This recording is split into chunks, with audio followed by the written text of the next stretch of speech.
Hello and welcome to the Physio channel. In this video I'm here with Emma Holly, scar therapist and educator, and in this video we're going to have a look at how you can get rid of your scar. So Emma, if I was a patient of yours with a scar on their arm, and we've drawn an example here on my forearm, and I said to you, how can I get rid of my scar? How would you be able to help me? It's a common question that a lot of people want to do, is to totally get rid of a scar. Unfortunately, a scar is a permanent change in the tissues, so we can't make it totally disappear, but we can do lots of things to try and improve the healing and give you cosmetically the best results possible, and also functionally. So one of the first things we need to think about is the fact that there has been damage that's gone on to the skin. In this case, let's say there was some tissue removed, there was a bad accident, you had some tissue that needed to be removed. So there's been an area of tissue which has been really quite traumatised in the accident and following sort of surgical care that Daniel's had in this case.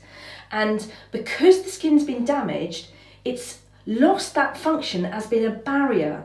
So that means that water that should be kept inside the body is evaporating through that really fragile tissue as the tissue starts to reform. So we need to think about how can we support the skin while that normal function is lost. So we need to apply something to the tissue to create a barrier function to help encourage good scar healing. So that will stop the scar being red for as long and help to really nourish that new tissue as it's growing. And there's different options you can think about, and it might depend on your preference, where the scar's located, and your budget. So let's take a look at those. Okay, so first of all, you could consider using a silicone gel. So a silicone gel will create a barrier. It's quite a fine texture and it should last quite well. So a silicone gel, if I just put a bit out, is clear. A small amount is needed and you can just spread it over the area and it almost instantly soaks in and is invisible. So particularly a scar which you might want to wear some skin and camouflage, or somebody's putting any makeup over, a silicone gel is a really good choice because it's really easy to put other products on top of it, and they do also come with SPFs in them. So a scar on the arm like this, particularly if you're going out with it exposed, choosing a product which has a high SPF of 30 or above is really important, because the normal things in your skin that are going to protect it from sun damage, melanin production for example, doesn't occur in that scar tissue formation. So it's really important that we look after that barrier function to stop sun damage for the first 2 years at least. So that's a silicone gel. Hey guys, I hope you're enjoying this video. If you haven't already, please subscribe to the Physio channel. If you're enjoying this fantastic content from Emma Holly, scar therapist and educator, we'll ask Emma where we can find more information on her education courses.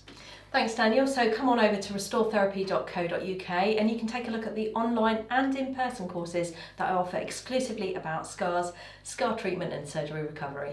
So another option is to go for a scar cream. There are lots of specialist scar creams available on the market. Try to go for one where you can find that there's been some kind of research backing behind it. Try and look at what the ingredients are. So a product that I quite like is this alhydrin. It comes both with an SPF included and without SPF. If you're going to be have an exposed area of the body such as the lower arm, I'd definitely go for a product with an SPF unless somebody's always wearing a long sleeve shirt or jumper for example. Or if you're going to use a product which hasn't got SPF, make sure that you're using an SPF on top of that scar cream. So these tend to be kind of creamy texture. They're going to be emollients, so that means that they help to kind of increase suppleness and moisturise the skin. They can create a barrier, so they're an occlusive, and they also work as something called a hydromat, which means that they pull in moisture from around the area. So on a scar about this size, even this small amount of scar cream, which is roughly a pea-size amount, is probably going to be a little bit too much. What I find is people tend to over apply in terms of volume of product when they've got a scar. So it should be that you just apply it over the scar area and that within a minute or two, without too much rubbing in, that all soaks in. If you spend a long time rubbing your scar cream in, what you're actually doing is just dispersing that product over a bigger area where it's not required. you actually want your scar cream to soak in mostly over that linear line of scar or along where you've got the scar, and you don't need it in the areas of skin that haven't been damaged around it. So don't put too much on. A thin layer, spread evenly, and then it should soak in within a minute or two. If you've got a lot of residue left after a minute or two, then apply less next time. Now, lots of people ask about oils. Rosehip oil is well known for being really good to help promote healing and to be very nourishing and restorative to the skin. So it's one that I think is a good choice if you're into natural products. Perhaps if you want to play around with adding some aromatherapy oils, it's a really good base oil to choose. There are some well-known scar oil brands on the market that you might like to consider as well, but it's always worth checking that ingredients list to see what claims they're making and why they might be making them. Google's a great place to go to find out what's included. So with rosehip oil, again, this is a relative to the size of the scar, this would be an incredibly large bottle of oil that is going to be more than suffice for 2 years of healing, applying twice a day. I tend to rub it in my hands and then rub it over the scar and around the area. Because it's an oil, it tends to be a less expensive product, so actually you could use it really to do some massage around the whole area and actually try and work all of the tissues around that area. And if you're working on a scar with some oil like this, it's really important to think about that you often can get a little bit of swelling occurring. So particularly on a limb, think about doing some nice upward strokes can be really good just to help promote that fluid return back through our lymphatic system as well. So whether that's down on legs or in the arm, think about doing lots of upward strokes around the scar and over the scar would be a good idea as well. Going more premium again in terms of cost for scar care products would be to go with some silicone sheeting. So the product that I've got here is called Scarban. When you look to use a silicone sheeting, it's really important that you go with something which says medical grade. If you go for a cheaper option that you might be able to buy online, you're likely to be getting an inferior product. So if you're going to go with silicone sheeting, it's worth really making sure that you've got something which is a medical grade product, because that's really going to bring you results for your scarring. So why might you like to choose a silicone sheet?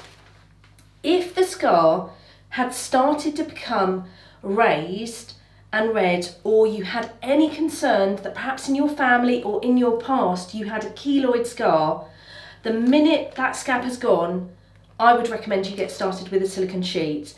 What it's evidence to show is that actually that slight compression that you get with a silicone sheet, together with the real protection of the barrier function, can really help with keloid and hypertrophic scarring. So any concerns about that, you need to get started with silicone sheet. Don't think about the other products, just go straight to this. If you, generally speaking, haven't got big concerns about the way that your scar heals, I'd likely start with the cream or the gel. And if you really feel you weren't getting the results, you weren't getting improvements, I would move on to investing in silicone sheeting. So it's kind of like your premium product for more problematic scars.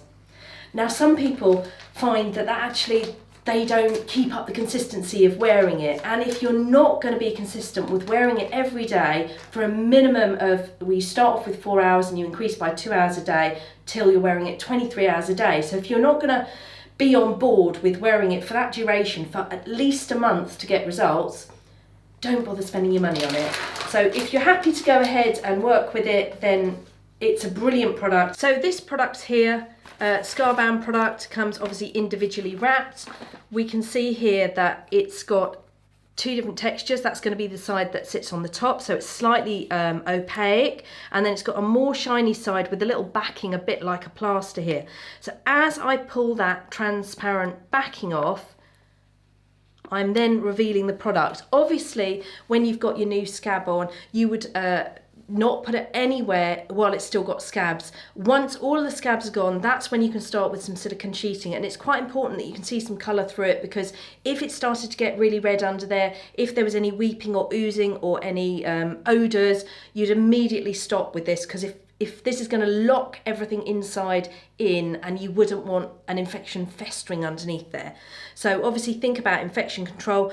Pull half off, try and minimise contact. You're going to stick this on. This is probably a little oversized for this size scar, and that's going to stick down. And you can see that we can still slightly see Daniel's scar through the material here. And because we've put quite a lot of oil and cream and gel on prior to showing you the silicone, it's not adhering quite as well as it should. So you wouldn't put cream underneath this, you wouldn't slather the arm in oil and then try and stick the silicone on, because it's going to affect that adhesive quality. You'd pat dry after a shower or bath, and then that's when you'd get this silicone on. And so if you just want to move your arm around a little bit, Daniel, how does that feel to you? How does it feel when you move? Very comfortable, it's not restrictive at all, and in fact, if I wasn't looking, I wouldn't know it was there. Yeah. You can get silicone strips which you cut to size. You can get silicone strips which are particularly designed for after certain surgeries. So for example, after breast augmentation, you can get strips which are exactly cut to the shape of wearing around a breast area if somebody's had a breast augmentation, tummy tuck surgery, C-section surgery, and then you can just get these kind of more standard rectangular strips. You'll notice that they always have curved edges, as Daniel will know from his rot tape education. Things with curved edges don't peel off as easily as things with square edges. And this is actually, if we can just get the profile at all, this is actually quite a thicker scar silicone. You can get much more thin sheets, and particularly if somebody was wearing it, let's say on the neck area, on a shoulder area, which is going to be incredibly mobile, I'd probably go for a thinner sheet, although the compression element of that, so the pressure element of that, is going to be slightly less strong. So it's weighing up. If you're concerned about keloids, you probably want the thicker pressure, or concerned about hypertrophic scars.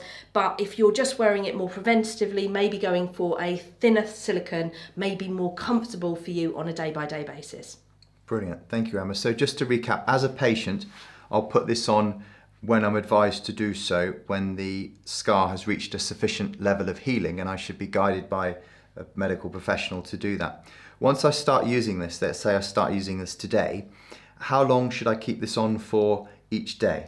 So you start with 4 hours, and then you, as long as you have no adverse reaction, you build up by 2 hours a day until you're wearing it 23 hours a day. So you're aiming to build up to 23 hours, starting with 4 hours and then building up 2 hours a day. And you need to consistently wear that every day for a minimum of a month before you can expect to see results. And it's a good idea to take a photo at the beginning of that month and then again at the end, because it's really easy to forget what your scar looked like before you start using a product. So actually tracking it and leaving a good few weeks between photographs is a really good idea. So that kind of summarises ways in which you can really look after your skin to minimise and try and get rid as much as possible of that cosmetic scar result. But we've been working together today, and we've got some other videos we've been making about how to really enhance functional results.